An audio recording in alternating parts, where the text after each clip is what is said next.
Now the next topic I want to talk about is forces.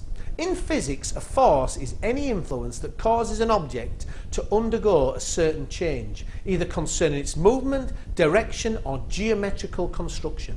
In other words, a force is that which causes an object with mass to change its velocity, which includes actually beginning it to start moving or to accelerate, or which can cause a flexible object to deform. A force can also be considered as a push or a pull. They're also forces. A force has both magnitude and direction, and that's why it's called a vector quantity. And it's measured, the SI unit of force is newtons, and it's represented by the symbol. This here shows you the forces on a skydiver. Gravity pulls the man down, so you've got gravity pulling the man down, and air resistance pushing him up. And this is known as drag. You've got drag pushing him up.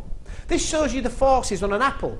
Gravity pulls the apple towards the ground, and it will also have some upward force due to air resistance, so there is some air resistance with the apple.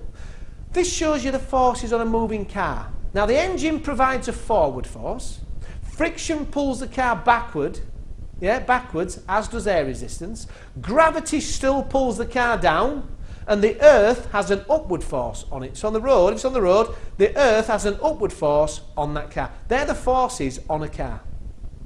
How do you determine the size of a particular force in a particular direction? Well, you can use trigonometry, which was covered in an earlier module.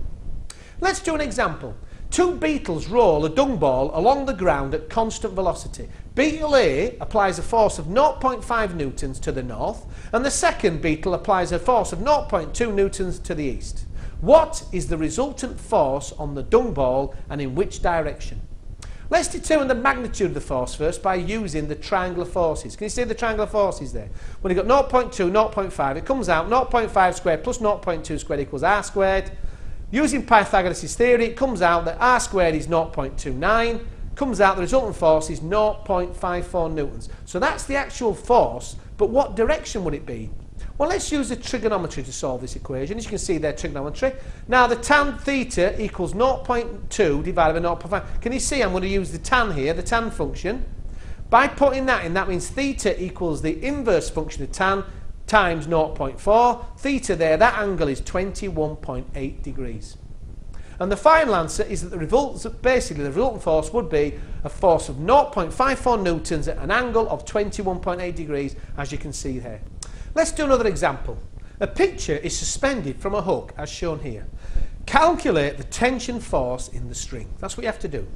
How do you tackle this? Well, firstly, we know that the tension on each piece of string is half the force downwards.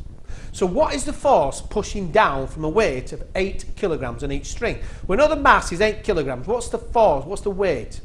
This is the formula here. Force equals mass times acceleration. The force downward is 78.48 newtons. So we know the force due to gravity pushing down on each of the pieces of string.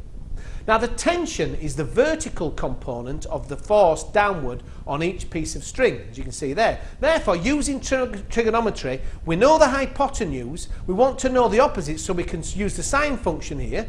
78.48 equals 2t sine 50. Multiplying it out, we get it out as 51.2 newtons. So the force pushing down on the frame is 78.48 newtons, and this is countered by a force of tension on each piece of string of 51.2 newtons. That's how you do that.